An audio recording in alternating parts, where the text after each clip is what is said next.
Uhuru, everybody, and welcome to this political education class sponsored by the African People's Solidarity Committee and the Uhuru Solidarity Movement. And I really want to welcome everybody here tonight. I'm very excited to be able to discuss some of the deepest questions in the world today and the political theory of Chairman Omali Yeshitela among ourselves, so that we can ask any question, raise any issues that we have. I want to start by saluting Chair Jesse Neville, who is engineering this show tonight, and very impressive, and Comrade Kitty Riley, the leader of the Office of Reparations and Economic Development, who's here, and all of you who are on tonight. And of course, I always begin by saluting Chairman Omali Yeshitela, whose brilliant leadership and political education is just amazing. And of course, Deputy Chair Onizine Yeshitela, under whose leadership so many of us work in the African People's Solidarity Committee, and all of the National Central Committee and members of the African People's Socialist Party who are changing this world all over the planet, and just all of you. So this is an opportunity to come together to discuss the theory of African internationalism, to read the chairman's words, nobody can say it better than he can, and to, as we said, be able to really bring this to our relationship to it as white people, as the colonizer nation, sitting on the pedestal of the oppression of African people. How do we take and internalize the understandings of African internationalism as our own? And I mean, I absolutely want to salute Chairman Omali Yeshitela's weekly political education on Sunday mornings that he's been doing for what? Has it been 4 years now? 5 years now? Unbelievable body of absolutely brilliant science that the chairman is putting out. And it just seems that every week it just gets better and better. The chairman it's so sharp. It's so the cutting edge of what it means to have a revolutionary struggle inside this planet today. And what the chairman has been doing is, and especially in this period since the 7th Congress of the party, when the African People's Socialist Party declared itself publicly as the vanguard, meaning the leadership, the force that goes out on the front lines in front of the African working class to forge the way to the African Revolution. The chairman has been spending a lot of time and a lot of different presentations, and certainly the studies, to bring the science of revolution. You know, and he talks about it. And by the way, if you did not see this past Sunday, last Sunday's presentation study, you must see it. It was outstanding. It was so powerful and so moving, and and inspiring. And I really want to be able to talk about that tonight. And the chairman is talking about how so many people could call themselves socialists now, even communists, revolutionaries, but yet they have no science behind it. They think that because they say this, then they are that. And you can look at, especially this is so true in the white community, where you hear people saying, yes, we must take on climate change, we must do that, this and that, and but never any kind of revolutionary strategy is laid out. Nothing to really seriously take on this is ever even discussed. And I was reading, I kind of follow some things about the climate change movement, and I know a couple of years ago everybody was like, well, we have to, all of the fossil fuel emissions have to totally be almost stopped. We have to not drive cars, do all of these things. And then, like a couple of years later, like now, there are all these reports out that the greatest use of fossil fuels ever has been in the last 2 years, and it's increasing every year. And so, of course, it's not going to change. What is the U.S. doing to the people of Iran, to the government of Iran right now? It is working to preserve the access to oil and to the geopolitical strategic presence of the U.S. in the Middle East to be able to, continue to do that. But they're willing to, bomb the people of Iraq and Afghanistan and any place that's an oil-producing country in order to maintain U.S. control over that. So there has to be science. We are not socialists, revolutionaries, communists because we say we are. There is a science to it, and that's what we must understand, and especially as white people. And so the thing that the chairman has done, and the African People's Socialist Party since its very beginning, since its inception, almost 50 years ago, in 1972, is to create the political understanding, the political philosophy or theory of African internationalism, which is about seeing the world through the eyes of the African working class and oppressed and colonized of the planet, and not through the eyes of the ruling power, which is imperialism and parasitic capitalism. And that is really critical. So that's the war of ideas that the party has been taking on constantly, with just tirelessly, and that the chairman is still taking on with every study that he has. And that's what we're going to talk about tonight. First of all, how do we as white people embrace the ideas and the worldview of the African working class? How do we reject and begin to see all of the ways that imperialism, that white power, that this system of parasitic capitalism controls the media, the newspapers, the journalism, articles, books, everything that we see or do, everything that we take for granted is something that forwards the viewpoint of the white ruling class.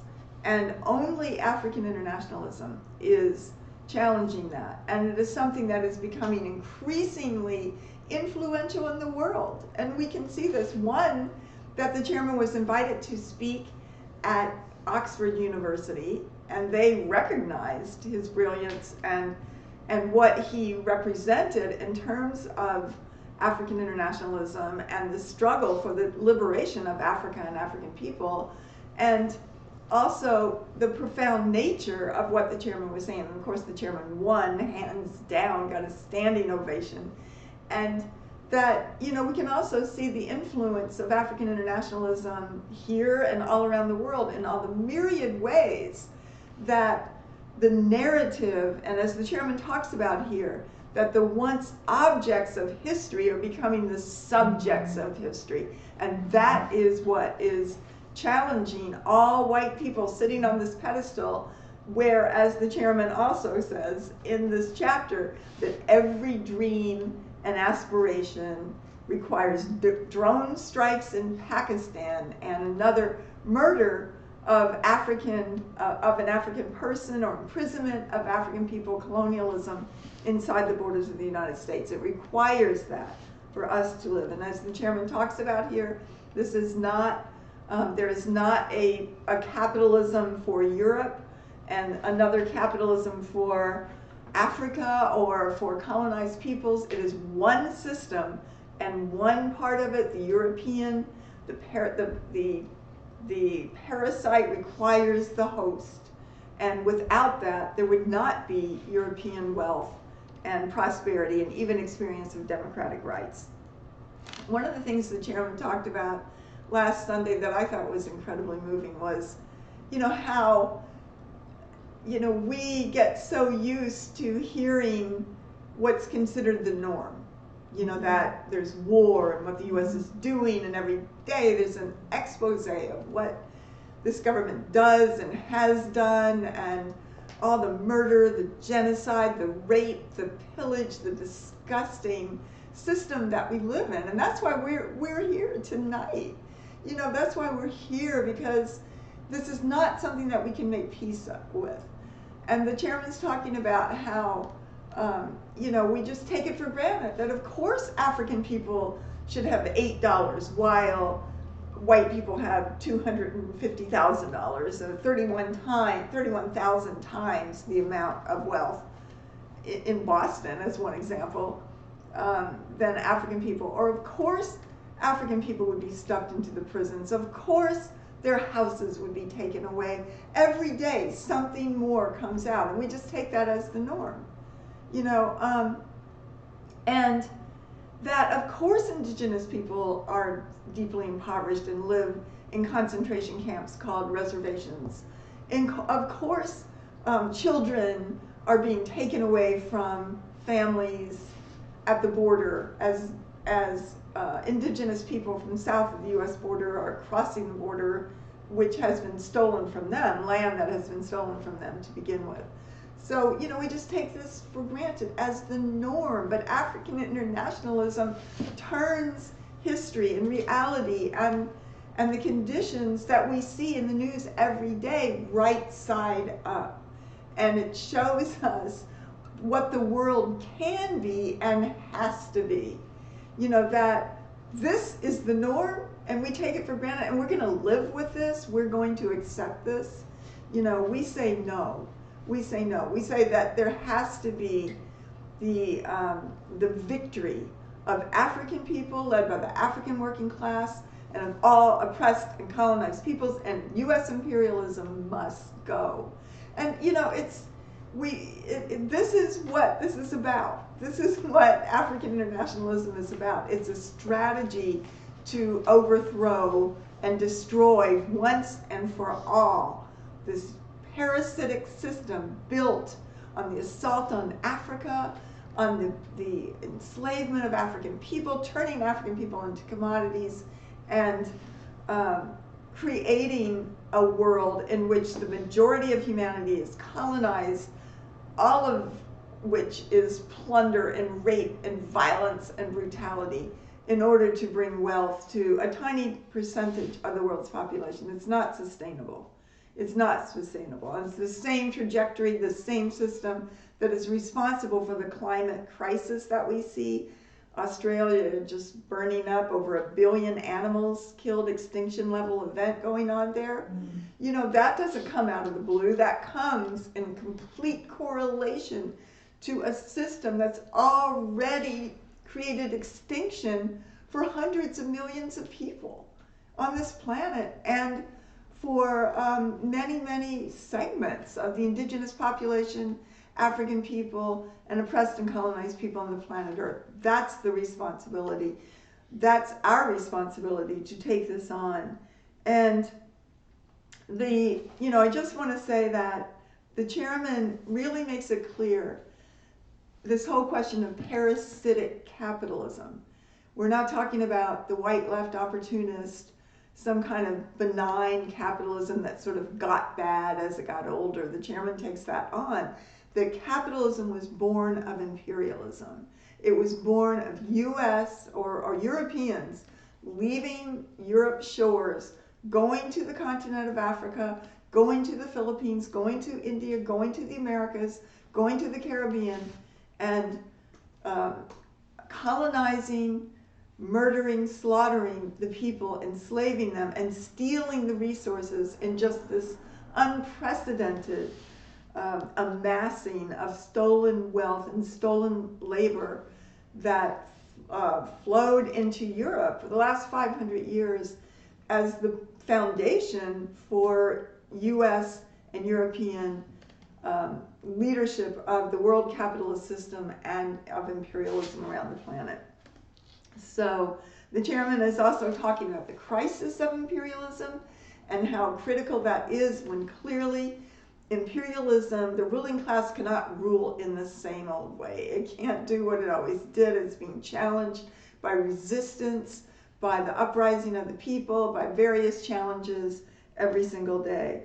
And that the African People's Solidarity Committee and the Uhuru Solidarity Movement are part of are first of all an organization. APSC is an organization of the party, and it is a critical part of the party's strategy developed in 1977 to extend the African Revolution onto the pedestal of white society, onto the pedestal of capitalism, and break the isolation of the African working class in the African Revolution. So it's part of the party's strategy. We are here inside the white population to raise these ideas, to bring them home, and to say that we can embrace these as ours. And certainly that is of necessity if we're going to be part of the future of this very planet. And the whole question of reparations as a revolutionary demand based on, not on charity, not on a favor to African people or anybody else. This is based on the reality that the wealth is the stolen labor, the stolen resources, the stolen land of African people and oppressed and colonized peoples of the planet, and it must go back to them. It is theirs, and that's what we're seeing now, is the fight for the return of the stolen wealth into the hands of African people and African working class in the party, the African People's Socialist Party, carries with it the responsibility to lead the entire world revolution of all other oppressed and colonized peoples and all white people who want to be part of the future of this planet, led by the African working class, a world in which there is no oppressor and the oppressed, no war, no, just everything from the past, all of the plunder and everything at the expense of somebody else will be over, in a society in which genuine communism and socialism, in which all human beings can share, can prosper, can lead, can be productive in a totally different way. And without that, this planet can't even survive. Mm-hmm. So I want to begin by reading. We sent out, I believe that people have this book. This is also I'm reading The Theory of African Internationalism, which is chapter 3 from An Uneasy Equilibrium, the political report to the party's 6th Congress in 2013. This is also in Vanguard, and I believe it's chapter 8 in Vanguard. Page 273. Yeah, page 273, I believe it's chapter 8. This is chapter 3 in Uneasy Equilibrium. So I'm just going to be reading through it. If we skip around, we'll probably have to kind of figure out where, if you're following just on this book, on this document that was shared, that you can use for this study.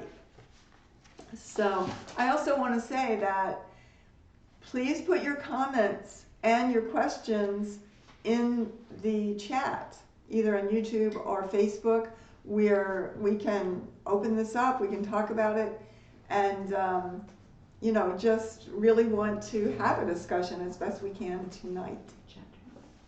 All right, so it's chapter 9 in Vanguard.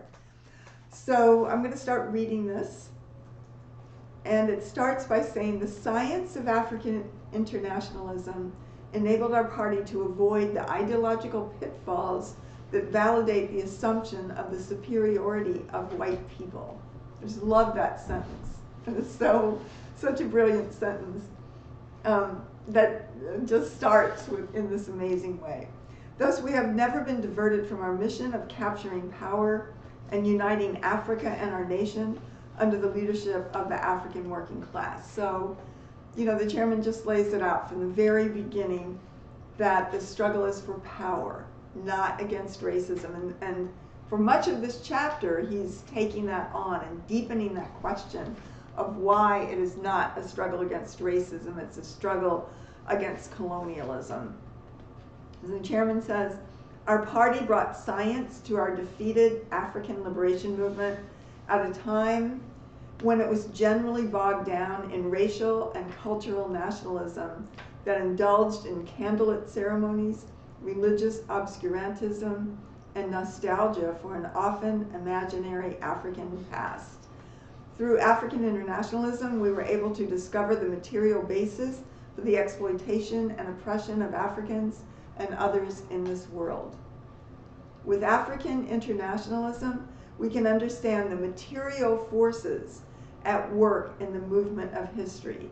We can clearly see the current shift in the balance of power between the oppressor and the oppressed, between Europe and the rest of us, between the white man and the black man. And I really love, and appreciate and unite with this also, that African internationalism, once we embrace it, it makes you very brilliant, because you can begin to see everything through dialectical materialism, through the eyes of the African working class, and in a material way. And as the chairman is saying, the material forces at work in the movement of history. When everything under imperialism is trying to say that this is never going to change, that the white power is the power. The way white people see things is the reasonable way. It's the intelligent way. It's the only way. It's the only way. And that, this enables us to see through all of the lies, all of the population control that they put out in a myriad of different ways, and to be able to see that this world is in a crisis, the system is in a very severe crisis, as the chairman points out and explains to us constantly. And also that this balance of power is profoundly shifting. And that's why the chairman named this the uneasy equilibrium. So it's the struggle between the past and the future. So the chairman says, we determined long ago that characterizing our movement as a struggle against racism was a self-defeating waste of time. What is called racism is simply the ideological foundation of capitalist imperialism. Racism is a concept that denies Africans our national identity and dignity, rather than defining a system of our oppression. And that's just so clear that, imperialism doesn't wage a counterinsurgency against a race. And that is what they did to the African Revolution of the 1960s inside the borders of the United States, just as it was waging counterinsurgency against the African revolutions on the continent of Africa and revolutions all around the world, in Vietnam and everything else. So, the US government is very clear that this is a colonized people, this is an anti-colonial struggle, but that it is in the interest of imperialism to call it the problem racism, which basically denies, as the chairman just said so clearly, denies African people of their nationality, turns them into people of color and other kinds of names like that, or Black Brits or African Americans, and denies the colonial conditions faced by African people in this country, and that leaves it up to white people to determine, to try to solve this problem by changing the thoughts in our heads, which is ridiculous, as we know. So the chairman is saying that the struggle against racism is a self-defeating waste of time. And that, that racism, again, is simply the ideological foundation of capitalist imperialism. Racism is a concept that denies Africans our national identity and dignity rather than defining the system of our oppression. It relegates us to the Sisyphean task of winning acceptance from and often becoming one with our oppressors.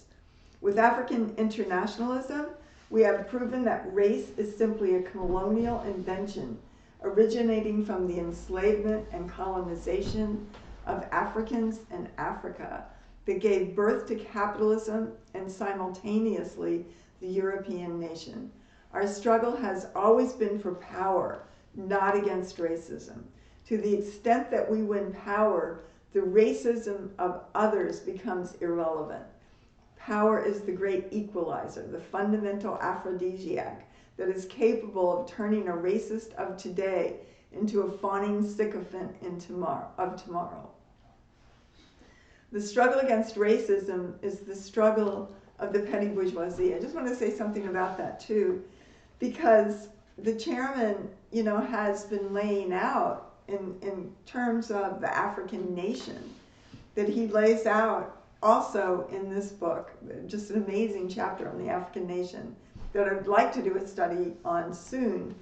But, he's saying how he's going through the definitions of what is the African working class definition of a nation, and it's not a definition that was given certainly by the U.S.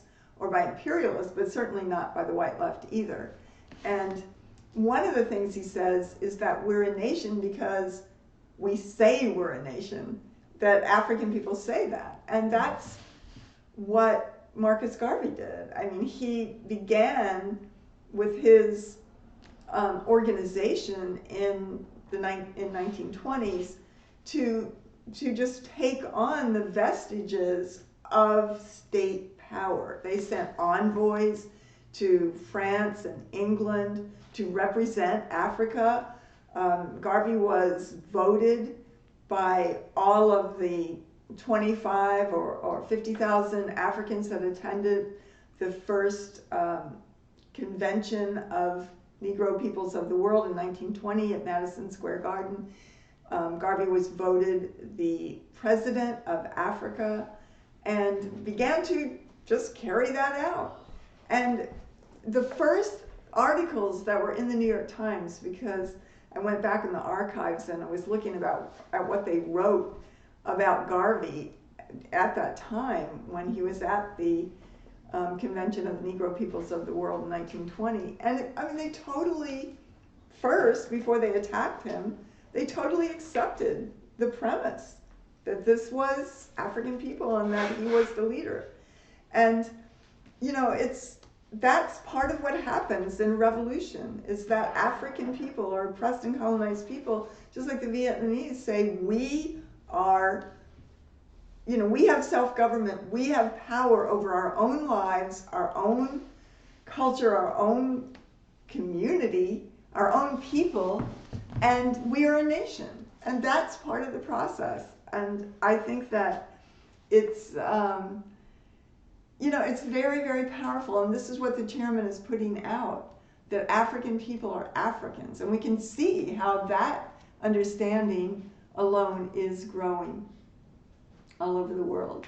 In fact, by the way, I read that in South America and the Caribbean, where there's, under Spanish colonialism, there was a lot of different designations, sort of hierarchy from, African 100% to people, they have names like mestizo, people who are part white or part indigenous, part African, they have all these things. And they have many different delineations of sort of what nationality you could be.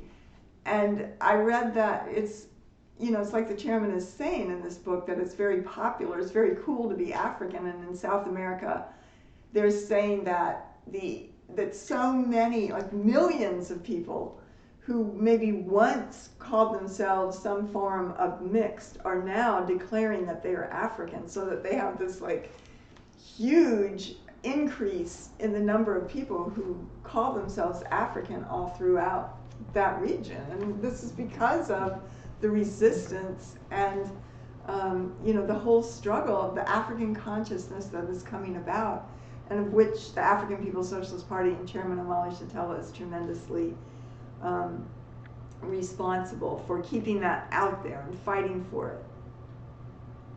So the chairman says that the struggle against racism is the struggle of the petty bourgeoisie fighting to integrate into the white capitalist world, to board the sinking ship of white power. It is a diversionary struggle reliant on failed philosophical assumptions that must be cast aside as a precondition for moving forward. This is not an innocent issue of semantics. This is the way this is understood informs our practice. The struggle against racism presupposes one approach, and the struggle against imperialist colonialism another. Africans are not a race, but a nation of people forcibly dispersed across the globe. We have been pushed out of history by our imperialist oppressors, partially through the concept of race. Our national homeland has been occupied in various ways for millennia. Our people have been captured and shipped around the world as capitalist commodities. Our labor and land have been violently extracted to build the European nation and the international capitalist system. This is what determines our reality and the contours of the struggle in which we have been engaged for more than 500 years. The fight against AFRICOM cannot be characterized as a struggle against racism any more than the liberation of our people in Haiti from France in 1804, or the necessary unification of Africa to stop the rape of our motherland and the theft of its resources. The material conditions Africans suffer worldwide have their origin in the attack on Africa that led to the capture of our national homeland and our people. Our poverty and susceptibility to ignorance, violence, and material want throughout the world, including in the US, UK, and the rest of Europe, result from material conditions of existence in Africa since its capture and partition. Exclamation point. Are the Iraqis and Afghans fighting against racism? What about all the people in South America and the Caribbean? Certainly the bourgeois ideology of racism serves to unite the vast majority of whites and even some Africans in support of the imperialist struggle agenda. Increasingly, though, this ideology is running up against the material reality of a global power shift where the oppressed are clearly the locomotive of history.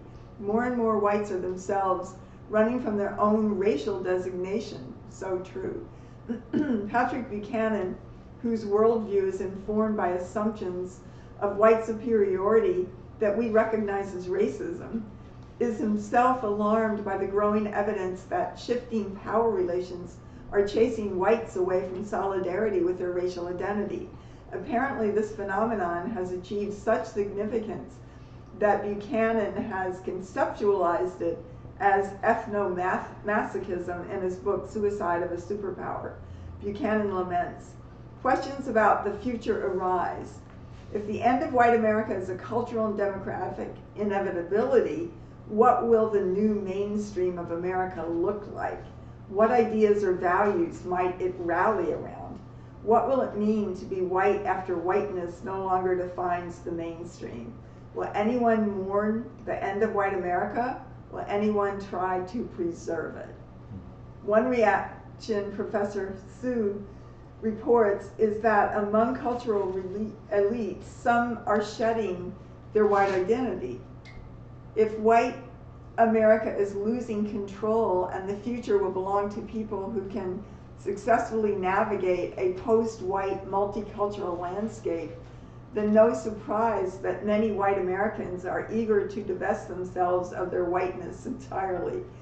The day after Obama's inaugural, television host Larry King blurted out to an uneasy Bob Woodward a secret desire of his son.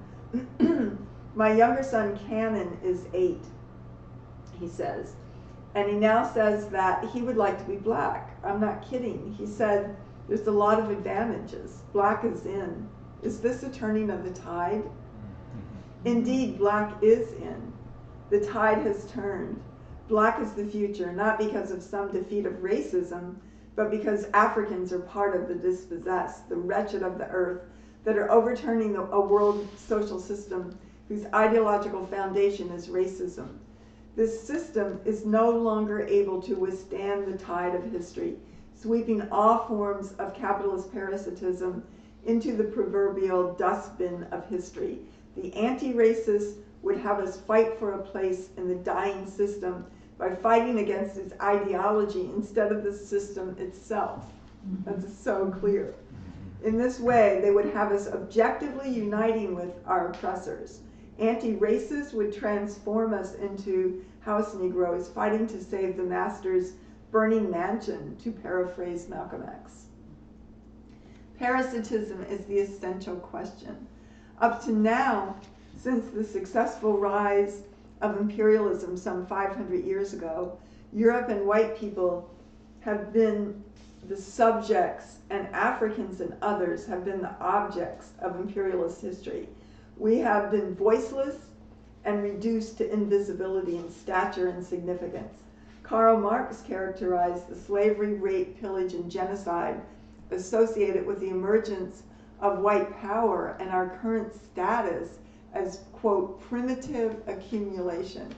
In another instance, he referred to slavery as, quote, an economic category of the greatest importance. In the book One People, One Party, One Destiny, the political report to our 5th Congress, I commented on what that meant. And this is a quote. Here the relationship between peoples and countries is obscured and mystified. Marx attributes European development solely to the genius and productive forces inside of Europe. He is thereby covering over or liquidating the fact that this so-called development for Europe requires the parasitic impairment of the capacity for independent development in Africa and other places victimized by Europe. In another place in the political report, this rhetorical question was raised. Would capitalism and the resultant European wealth and African impoverishment have occurred without the European attack on Africa, its division, African slavery, and the dispersal, colonialism, and neocolonialism? The answer to anyone with even a smattering of historical knowledge is no, no, no, 1,000 times no. But Marx didn't get it. Most of our movement still doesn't get it. Revolutionaries around the world have missed this crucial understanding of the foundation of imperialist existence. The most erudite practitioners of the superstition called capitalist economics don't get it. This is one of the reasons nothing they say about the extant economic crisis of the imperialist world makes any sense. Our summation of this imperialist dilemma is reflected in this quote from One People, One Party, One Destiny. The North Americans, like most Europeans, assume they have some idea of the basis of the contradictions because of the fantasies passed on to them historically about the source of their comparative wealth and good fortune. Nevertheless, those are resources stolen from others that have become increasingly difficult for them to afford in their malls and supermarkets. It is somebody else's oil wrenched from the earth with bloody consequences for which they now have to pay more. The bauxite, coltan, gold, and diamonds, along with cocoa beans, cotton, and cheaply produced clothing, have cost the rest of us dearly, and our combined struggles to seize control of our lives and resources are affecting the ability of North Americans and other Europeans to enjoy a parasitic economy that requires global misery for an oasis of white happiness. In reality, the essential feature of capitalism is parasitism. The inconsistent materialism of Patrick Buchanan, as well as the big new Brzezinski, cited in Chapter 1, allows them to recognize some relationship between the decline of imperialism and the rise of formerly subject peoples. Yet their overarching philosophical idealism, a worldview stemming from white assumptions of superiority, blinds them to the dialectic between Western or white success and African impoverishment. They cannot accept that the changing relations of power are exposing the real dependency, the dependency of the colonizer upon the colonized, and of whites on Africans. Just so well said. And, you know, it's really, I mean, it's just so brilliant how the chairman, how the political theory of African internationalism turns everything right side up. And once you see this, you can't unsee it. Mm-hmm. It is the world as it really is. And once the covers are taken off, you know, we can try to ignore it. We can try to go back on the pedestal and live the quite meaningless, parasitic lives, and truly they are, that we're supposed to live. And a lot of white people are in a crisis based on what's being laid out here.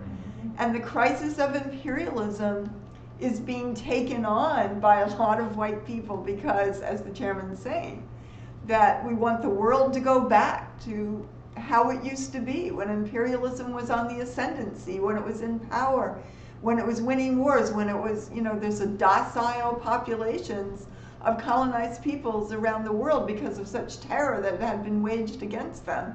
It's never going to go back in the bottle, this genie. That's what the chairman's saying. And that this, as he's saying, the essential feature of capitalism is parasitism.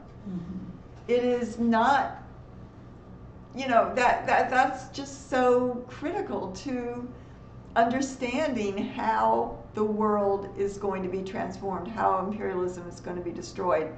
Because to say that it's not parasitism just equates white people, white workers, and African workers. And that has been the politic of the white left, to maintain white hegemony over the world, even in a socialist setting in which now white workers will have colonial control, which the chairman shows in this chapter, over Africans instead of the prevailing white ruling class that exists now. And I mean, it's just, that is so clear. And we see the crisis that so many white people are in, of depression, of drug addiction, suicide, alcoholism, and so many people, say that they have anxiety and mental health problems in the white community, and I mean, if you are in unity with imperialism, you're going to have a lot of anxiety. You're going to have a lot of fear. You're going to have a lot of mental problems because we can see the world as it is projected by the white ruling class, but we can also see what is really happening. That we walk over the bodies of African people, that we see what happens to the African community every single day. Every single newspaper article is an assault on the integrity and dignity of the African working class. And here in St. Louis, it's just incredible where the north side of St. Louis in particular, which was 99% African, it's being rapidly gentrified. They're taking it back, pushing African people out. And yet, this is the area of town where the Black Power blueprint is, where the African People's Socialist Party is, that looks like, as Jesse had met somebody from the Middle East the other day who was saying, yeah, it looks like a part of Syria that's been bombed, or it looks like a part of Lebanon that's been bombed. And it absolutely is that. And now, that just the influence of the Black Power blueprint alone, and in uplifting the community, the African community, now people want to stay there. Africans want to fight to stay there. They want to fix up their houses. They're not going to, everything. They're just not uniting with the slander and attack by, and even the fomented horizontal violence that they use, population control to foment and keep resources away so that people are fighting over tiny, tiny resources just to survive.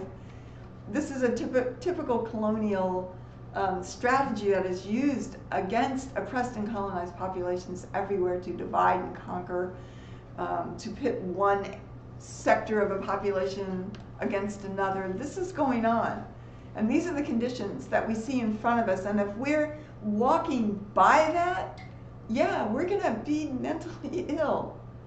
We are going to be mentally ill. And frankly, I would rather have some kind of mental illness than happiness in this society.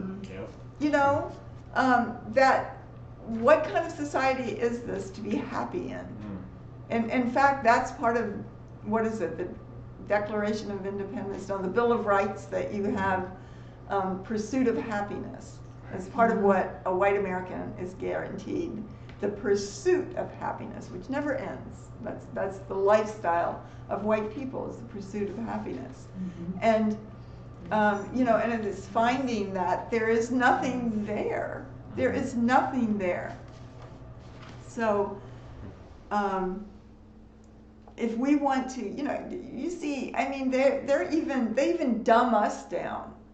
Everything that we're supposed to watch on TV or in a movie, it's stupid. I mean, it's completely unfulfilling because it shows and reveals an imperialism that's empty shell of, just violence and oppression, and that there is something to live for, and that is the African Revolution. There is something to live for, and that is the destruction of U.S. imperialism and the role that we have to play, that we are not going to be just another freaking white person who lives and dies by our stomachs and pocketbooks, and and our own self in the center, but that we can be something that is more than we are, that is greater than we are, that is part of the strategy of the African Revolution to do something that needs to be done. We have an assignment, we have a job, and this is what is worth living for. This is what will cure the climate crisis. This is what will cure poverty and women's rights and everything else. Is the African Revolution.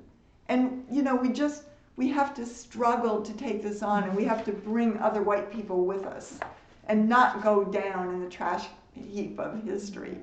We have to really take this on. That's what we're called on to do. The vanguard calls on us to be the vanguard in the white community, to represent the vanguard in the white community. So I just want to say one other thing, because all of these ideas are attacked every single day. And when white people articulate them, sometimes, and especially if we do it outside of organization, as we do it as individuals, they crush us. Oh no, we're the reasonable ones. No. You don't know what you're talking about.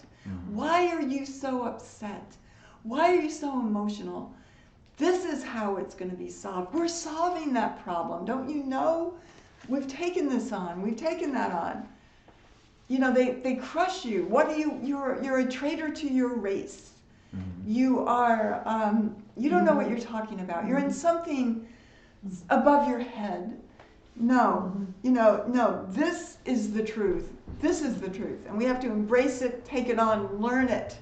We have to be African internationalists, evangelists, as the chairman says.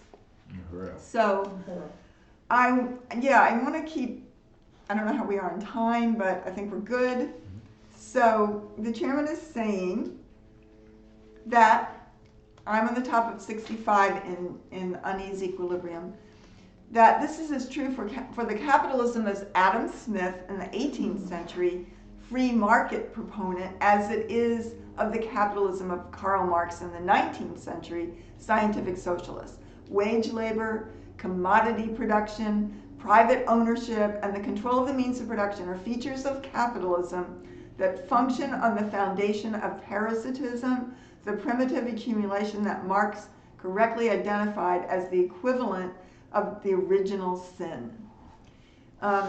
This is the starting point of capitalist accumulation and production of the capitalist system itself. That is not to say everything that Marx said was wrong, but it is to say that everything he said must be re-evaluated based on a materialist appreciation of the centrality of capitalist parasitism, what he called primitive accumulation of capital. Otherwise, we will continue to be duped by those who verbally claim to oppose capitalism, but who cannot oppose parasitic capitalism, the reality that capitalism rests on the backs of African, indigenous, and oppressed peoples everywhere. We are not Marxists. We are historical materialists. I want to be a historical materialist. That is what we have to work to be. We are riddled with superstition, with idealism. Idealism in the sense of what the chairman's talking about here. The belief that ideas are the primacy rather than reality, concrete reality. That is historical materialism.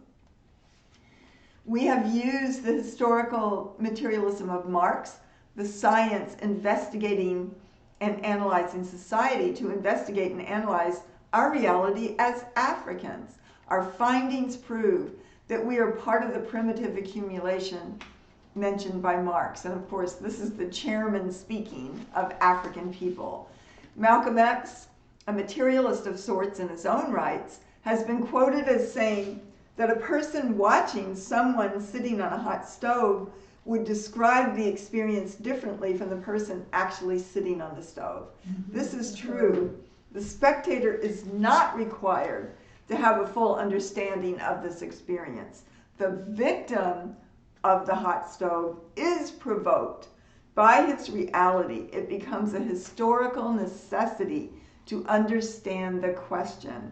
Using the collective experience of African people as a starting place, we were able to use the science of dialectical and historical materialism, cleansing it of its Marxist metaphysics and idealism, to investigate and analyze our relationship to the world.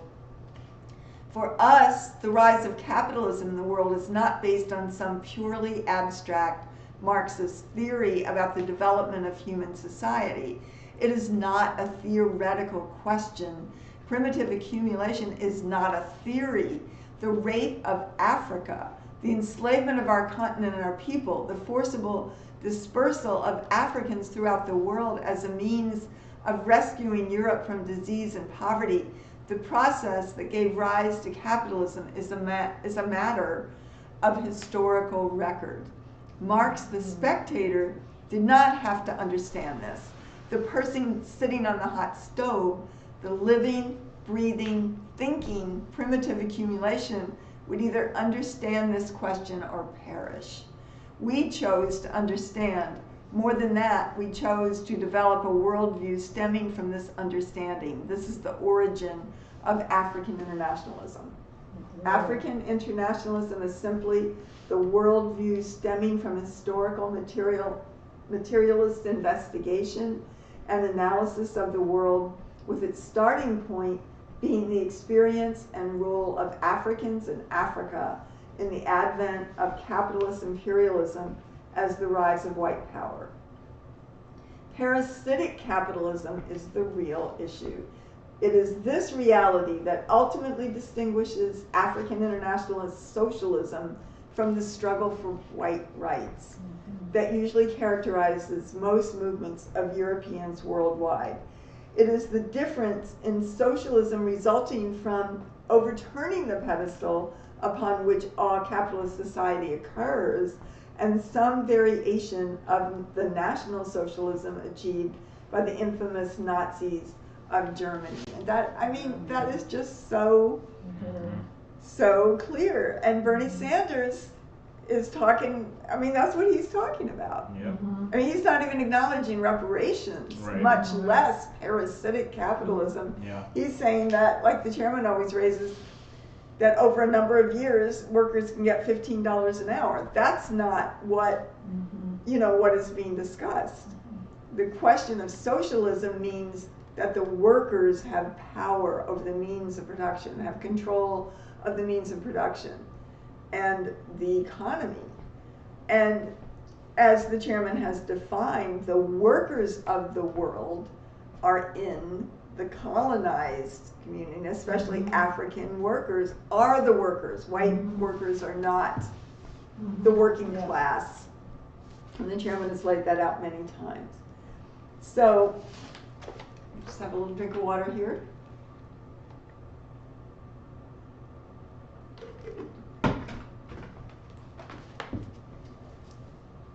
So in the past few years, the crisis of imperialism has thrust a number of North Americans and Europeans into motion.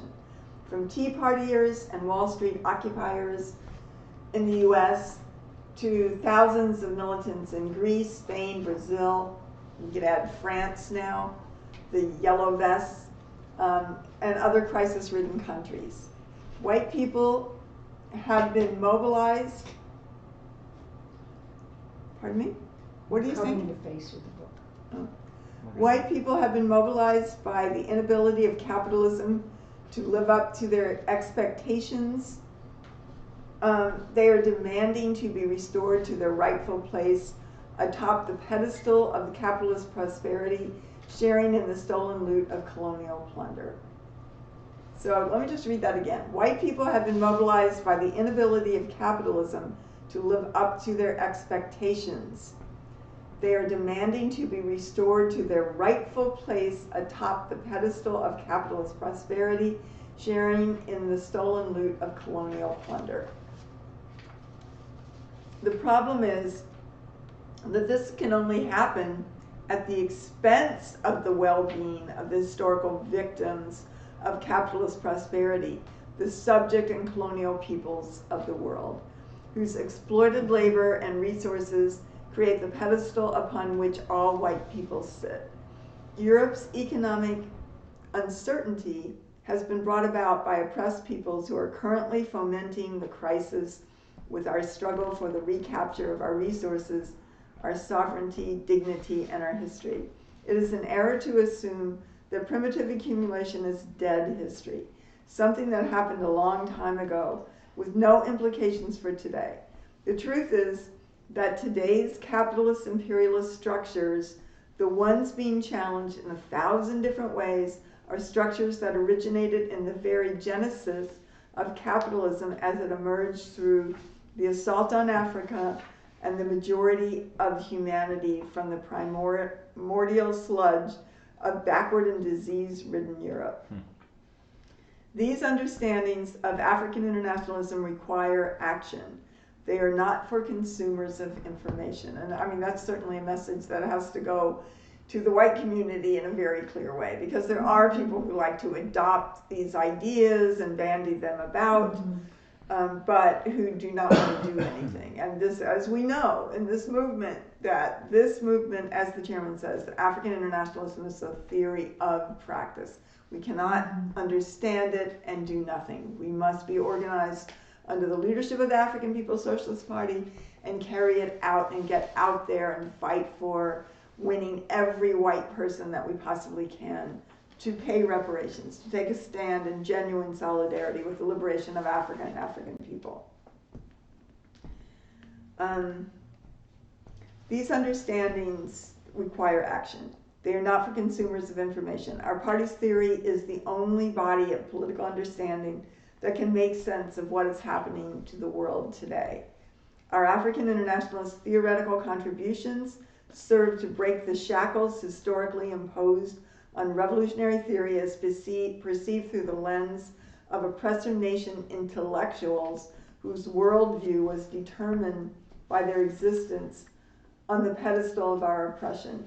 African internationalism, for the first time, allows for Africans and the oppressed of the world to become subjects of history, defining our own destiny, something not possible with the theory of Marx or his contemporaries and followers.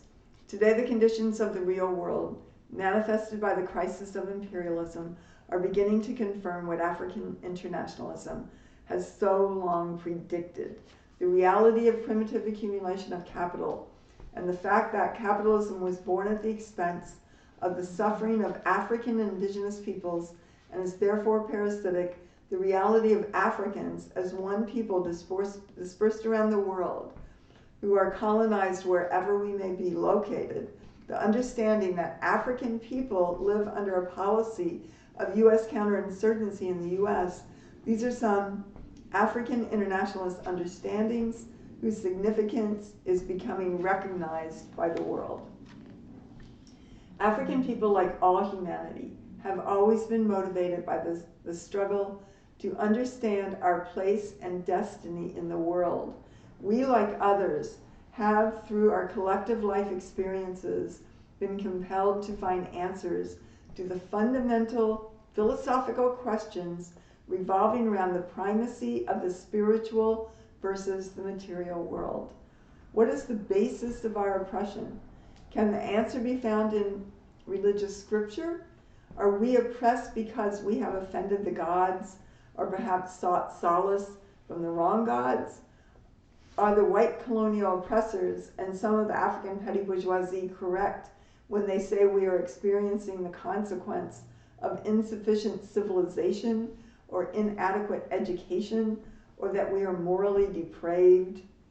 Those who see the spiritual as primary are philosophical idealists. For them, the idea of reality is greater than the reality itself. That is such an excellent way of saying that. The idea of reality is greater than reality itself. For idealists, the real material world is dependent on the spiritual. Philosophical realists do not look for answers. Philosophical idealists do not look for answers about the nature of the world by examining the world itself. They see the world as the creation of an external force that is incapable of standing up to scientific investigation. And of course, the idealist or spiritual view benefits white people's thinking because it says, everything from karma, that, you get what you sow, therefore you deserve your colonial conditions, which is very common ideology among white people, or it can't be changed, or I'm grateful, I have to be grateful every day for everything that I have, without acknowledging the cost of that and that it came at the expense of African people. All these spiritual things that lead us to meditation, to some kind of spiritual life, or ashram, or some escape from the world, is a way of just uniting with imperialism and accepting this whole thing, that the reality, that the idea of reality is greater than the reality. So therefore we don't have to take responsibility for it or look at it. They see the world as the creation of an external force that is incapable of standing up to scientific investigation. This is a ruling class worldview that is funneled into the consciousness of the working masses through the African petty bourgeoisie, as well as other petty bourgeois and bourgeois mediums. Philosophical idealism assumes that there are things that humans are unable to comprehend. It claims that the hand of the mysterious is somehow responsible for what we perceive as reality. During the historical period when our party was founded, philosophical idealism was central to the worldview of the Black Liberation Movement, which relied mainly on religious, moral, and colonial explanations to understand and analyze our situation.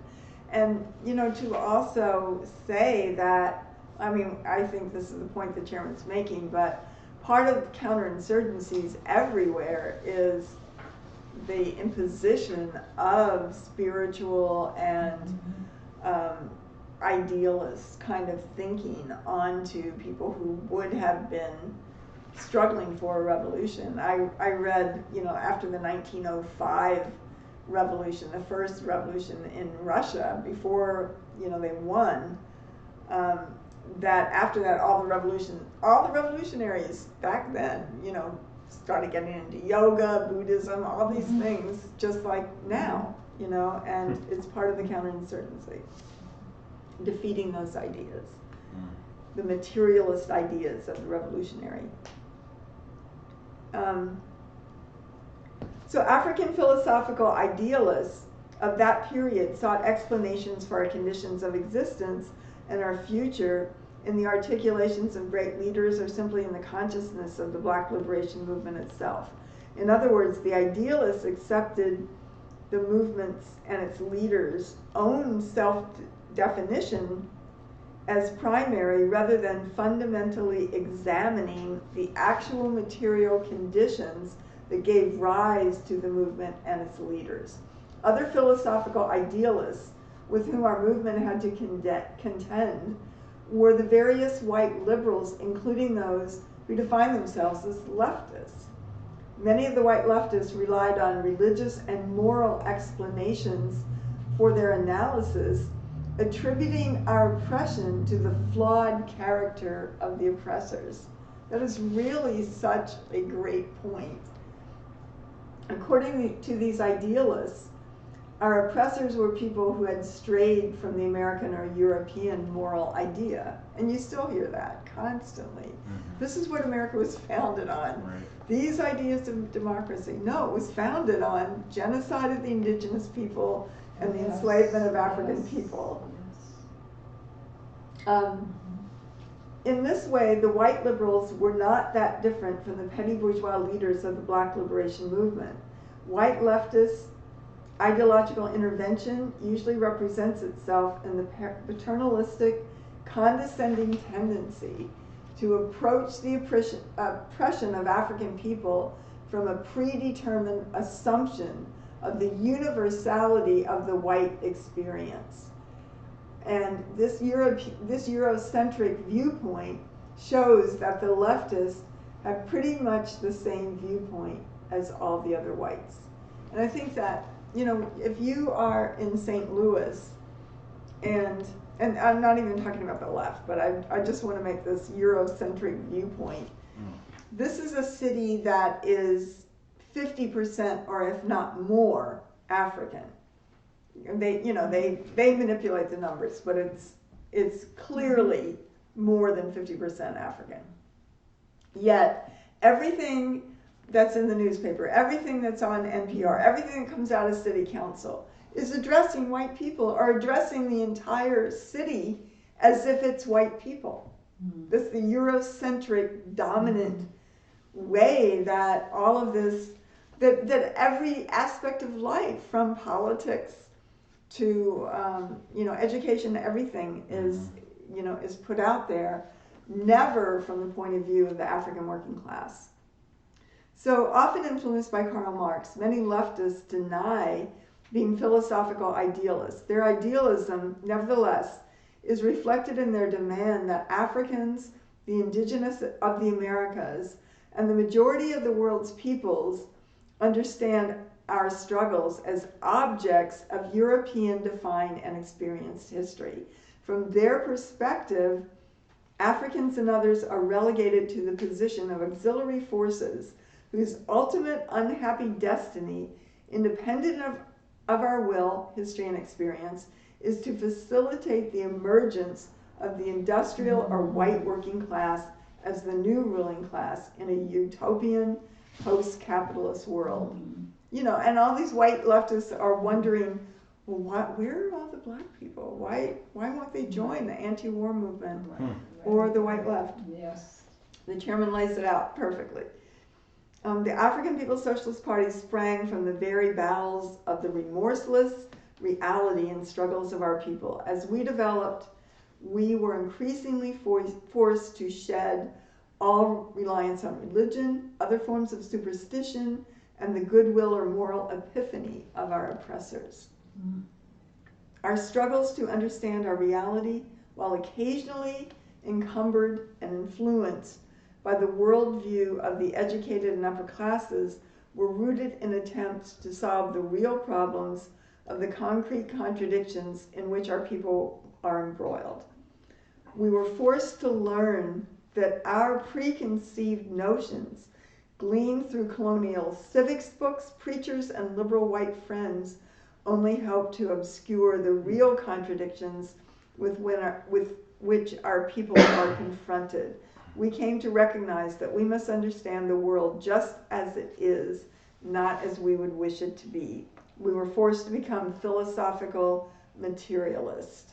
So, I'm just going to stop there a minute. And again, if you have any questions, you have any comments, you can put it in the chat. We do have some. Did you want to wait until 8:30 or? Well, people could ask. Okay. Now. With some great comments. Okay. All right. Well, I can read them to you. Can people hear? Did you do that? Uhuru, yes. Oh, You okay. can hear me, they can't see me. I'm a disembodied voice. Okay. Uhuru. All right, Jesse Uhuru. Neville. This is Jesse, and I really appreciate this study. It's been very, very powerful. So we just want to take a quick break to read some questions and comments that have come in. We have people tuning in from at least 32 different locations. Wow. Which is very That's exciting. Awesome. So Uhuru. we have quite a few questions. Erica, who's tuning in from the viewing party in St. Petersburg, Okay. asked, you use the term white. Why? Why not European, or why not North American? Well, the chairman is using this. The chairman has defined white people as European and North American, meaning that we are the Americans and we are the North Americans, because Africans and indigenous people are not Americans. They are colonized. They're subject nations.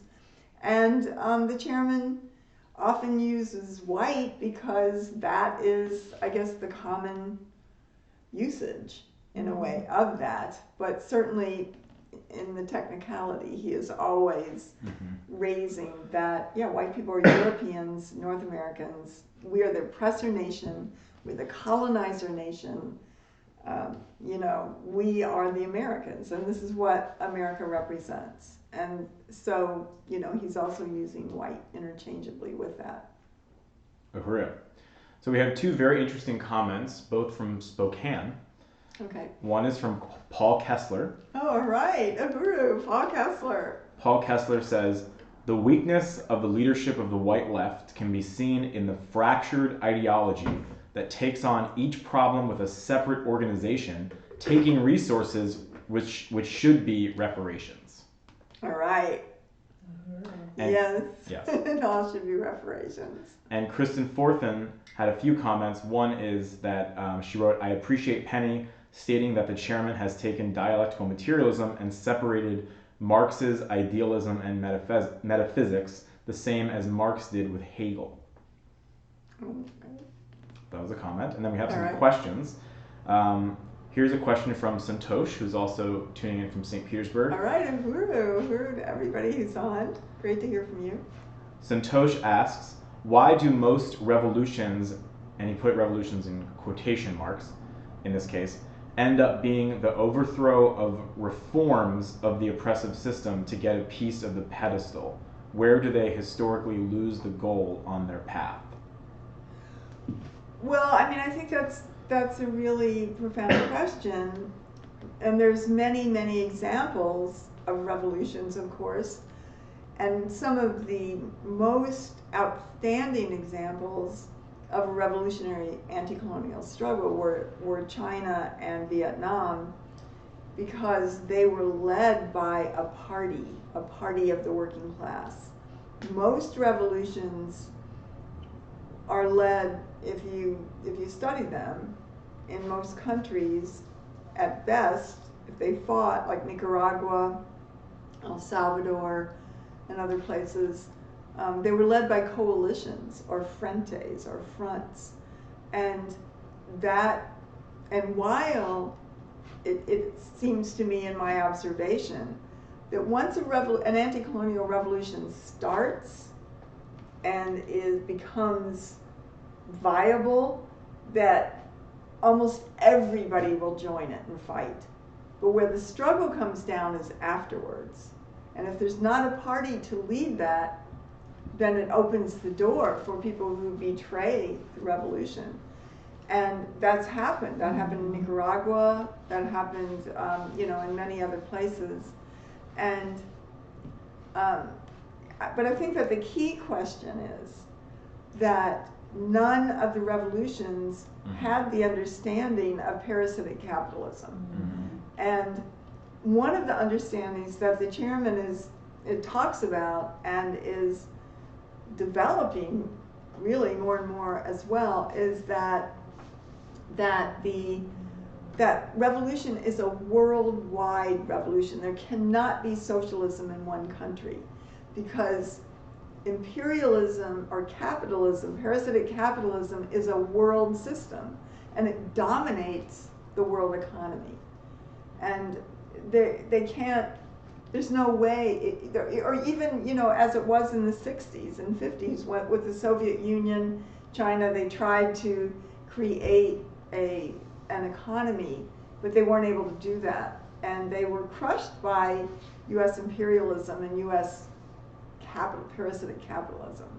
So there has to, the revolution is a worldwide struggle. And when the African Revolution is waged, that itself is worldwide, because that's in the Caribbean, it's in Europe, it's in, of course, Africa, the United States, Canada, all throughout South America, and it's, the chairman names in the nation, in the study of the nation, he names as well others that find themselves as part of the African nation, such as indigenous people in Australia, the Dali in India, some, peoples who identify and are really part of the African nation. So when you start to see the African Revolution rising up, that itself is worldwide. And as it did in the 1960s, the fact that inside the borders of the United States, that Africans were literally waging a revolutionary struggle against the center of world imperialism empowered struggles, anti-colonial struggles all around the world, including the Vietnamese. And they made that clear. So, that once people see the struggle of African people inside the U.S., and this happened in the 60s as well, that the indigenous struggle rose up, and there were the brown berets of the Mexican struggle. There was the Puerto Rican struggle was very, very strong.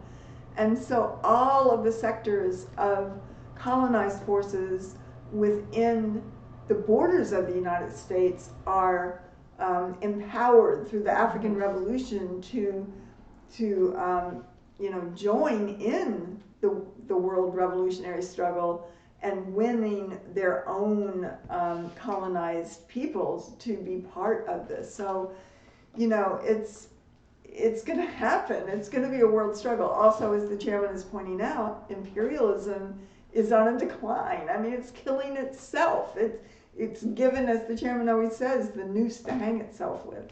And I think that's that, and the key question, that capitalism is parasitic. It is on the foundation of the assault on Africa, the assault on the indigenous people and on oppressed and colonized peoples around the world.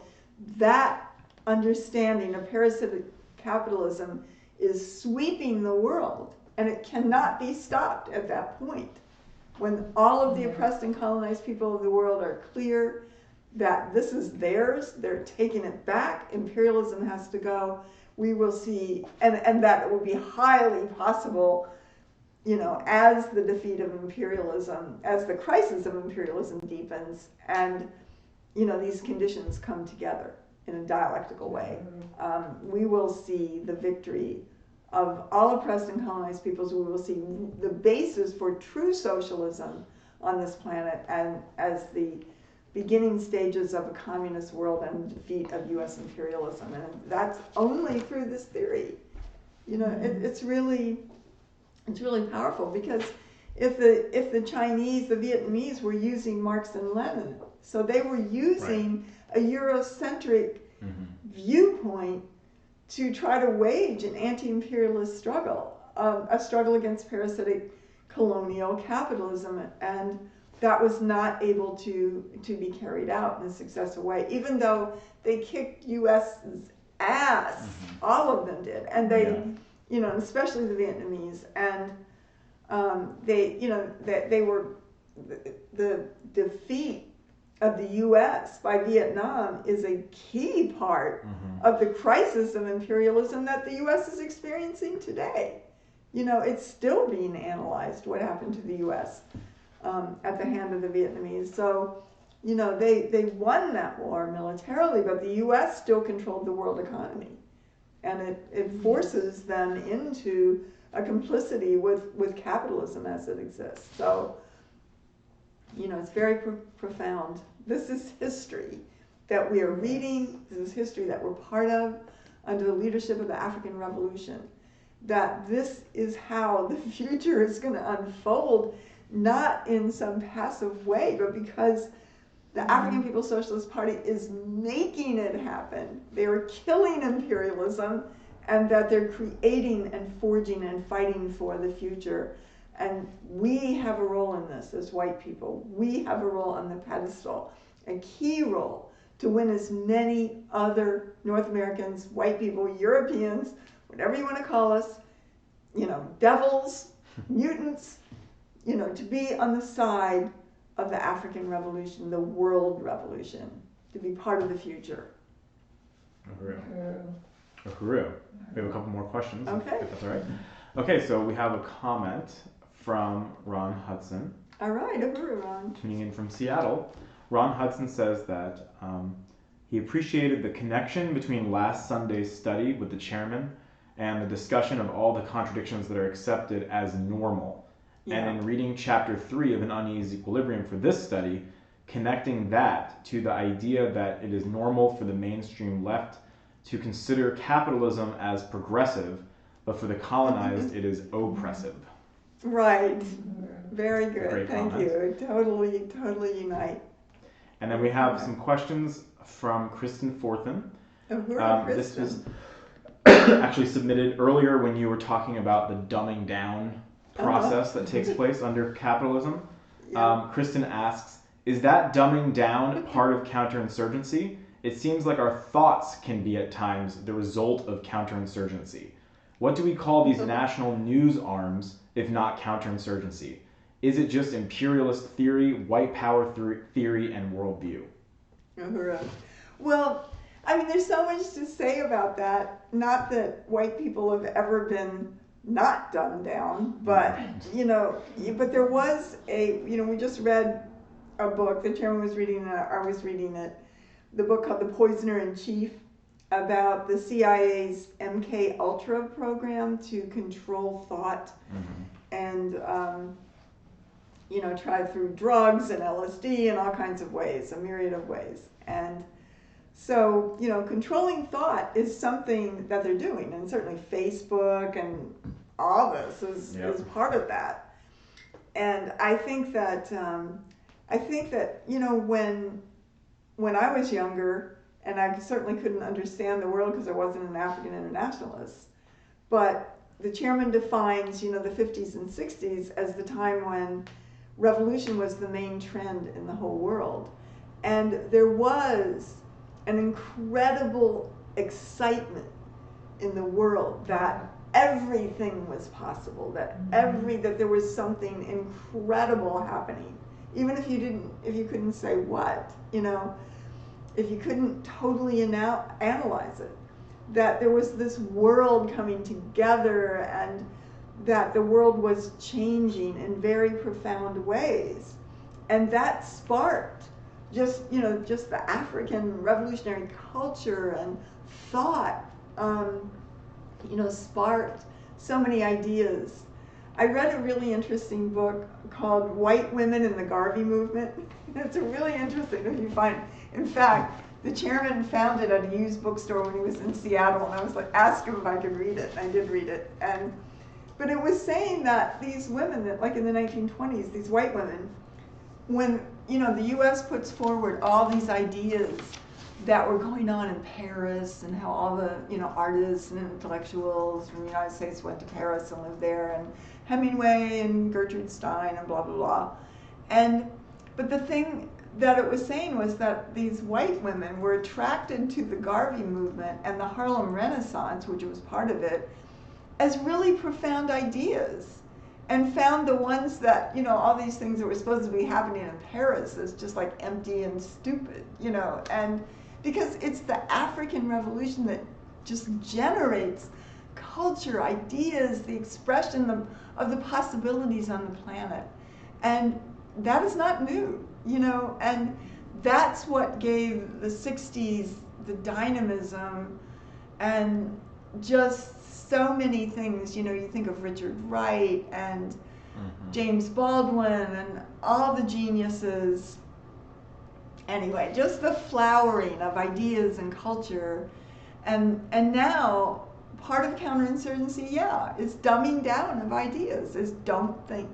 Yep. And that is what they're trying to do. That is what they did with MKUltra and all other forms of CIA attack on thoughts. When the African Revolution was crushed, the ideas of the African Revolution were crushed, and that's what the chairman's saying. When the party was forming, then the only thing that was left was a caricature of the African Revolution, just ceremonies and the Kwanzaa or different kinds of things like that, and not the true materialist continuation of development of anti-colonial theory and practice that would actually in a materialist way, free African people and the people on the planet Earth. All of that was crushed. So,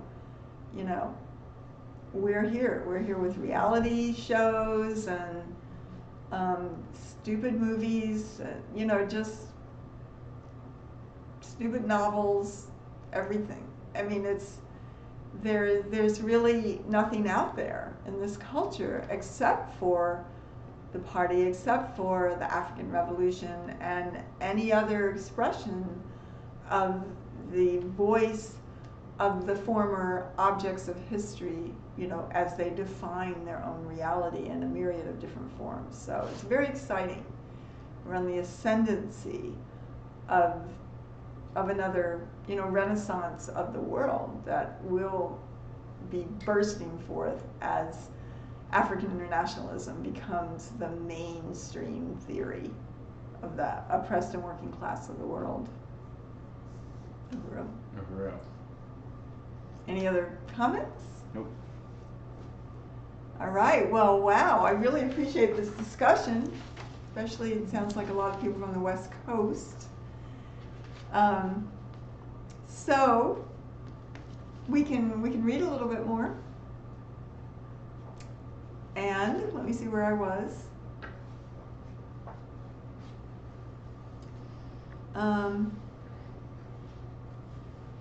I think I did lose my place now. I think we were forced to become philosophical materialists. Mm-hmm. It does not. Yeah. Oh yeah, and then it's at the top of the next page, because the chairman is saying materialism teaches us that the world is tangible, knowable, and can be experienced through the senses.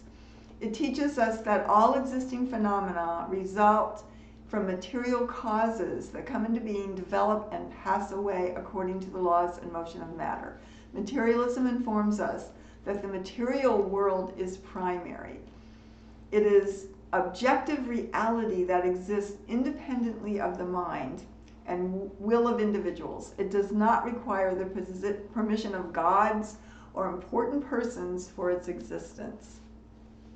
The development of the African People's Socialist Party during our historical 41-year trajectory in the midst of intense struggle compelled us to understand that the savage and genocidal brutality inflicted upon our people in the world by Europeans or whites has a material basis.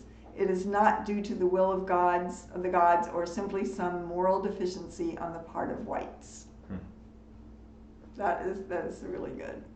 While the humanity of Europeans was clearly open to suspicion, the original Nation of Islam, for example, declared the white man to be the devil, the answer to the avaricious motivation of white people is not to be found in an examination of morality, religion, or genetics. Our party and movement were forced to conclude that all humans, including Europeans, are trapped by an absolute necessity to secure and develop the means of subsistence. In other words, the primary motivating factor in human society is the production and reproduction of life. Without life, all questions, religion, culture, genetics, etc., are moot, meaningless. Indeed, culture is not a byproduct of the process of producing, indeed, culture is a byproduct of the process of producing and reproducing life. However, the process of Africans producing and reproducing life was drastically disrupted, and altered by the European attack that resulted in the capture and colonial enslavement of Africa and Africans. This attack by Europeans on Africa also resulted in the imposition of artificial borders that separate the dispersed African nation from our human and material resources and from a meaningful relationship among ourselves with peoples of the world. The material and human resources of Africa have gone to satisfy requirements of life for Europeans at the expense of Africa and Africans. The process of Africans producing and reproducing life has not been primarily for Africa and Africans. It has been primarily for Europe and the white world at our expense. And that is another just like really incredibly brilliant point the chairman is making. And it's when he's saying that capitalism is one world system, the host and the parasite, connected in different parts of the world and sometimes in the same place. But that that African people produced and reproduced life for white people, not for themselves. And now they're going to do that for themselves, and they're going to take back everything that was stolen from them. That is just this really an amazing analysis, and very, very powerful to see. So the chairman is also talking about the superstructure. Let me see here. Here, he's going into talking about the superstructure here. This progenitor of world capitalism, the attack on Africa and Africans, along with the European assault on Asia and the Americas, rescued Europe and Europeans from an oppressive, 1,000-year-long, disease-ridden, impoverished existence known as feudalism. This was the genesis of the capitalist system as a world economy, created on a base of the enslavement of Africans and others. A scientific analysis of human society requires that we take a dialectical approach. We cannot see the world as static and ready-made. Society has to be analyzed as a process that is in constant state of motion, change, and development. There is always something new arising to replace the old, and all social motion occurs in relationship to this process of coming into existence and dying away. Europe's attack on Africa was effectively an assault on Africa's ability to produce life for itself. This assault has had the effect of pushing Africa and Africans out of history, history being the summation of the ongoing struggle to produce and reproduce life.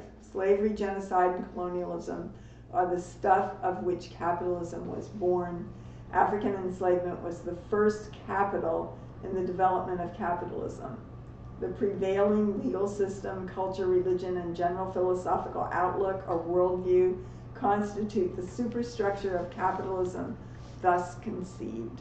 The superstructure is a natural product and reflection of this economic base of colonial slavery. Slavery and colonialism gave rise not only to capitalism, but also to the capitalists and working classes alike of Europe and North America.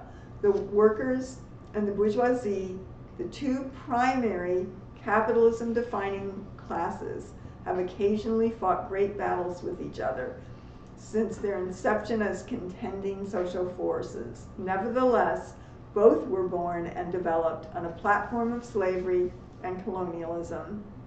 Consequently, what is often called class struggle inside the US and Europe is actually contention among the workers and ruling class for control of the parasitic capitalist pedestal and its stolen resources.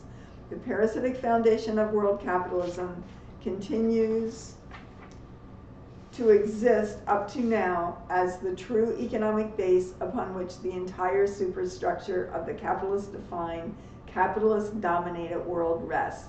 The total existence of white people and their ability to produce and reproduce life is dependent on this parasitic relationship that came into being with the attack on the feudal Europe on Africa and the world.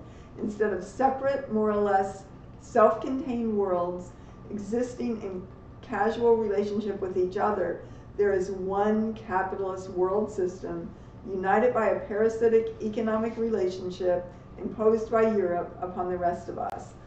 There is, therefore, no European reality separate from that of Africa and the rest of the world.